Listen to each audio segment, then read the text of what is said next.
नमस्ते दोस्तों, मेरे सामने TCL 50 Pro NxtPaper है और मैं आपको दिखाता हूँ कि सिस्टम भाषा कैसे बदलें। सबसे पहले सेटिंग्स खोलें। अब सिस्टम का चयन करें और भाषाओं पर जाएं। यहाँ सिस्टम भाषाओं को मार्क करें, प्लस आइकन पर टैप करें और वह भाषा चुनें जिसे आप अपने डिवाइस में उपयोग करना चाहते हैं। अब बस इसे मार्क करें। ठीक है, तो असल में यह पहला था, लेकिन इससे कोई फ़र्क नहीं पड़ता क्योंकि जैसे ही आप इसे मार्क करते हैं, यह नई भाषा तुरंत लागू हो जाती है। जब भी आप पहले वाली भाषा में वापस जाना चाहें, बस उसे भी मार्क करें।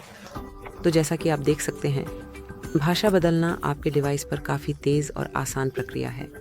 जब चाहें इसे करें। देखने के लिए धन्यवाद। कृपया हमारे चैनल को सब्सक्राइब करें और थम्स अप दें।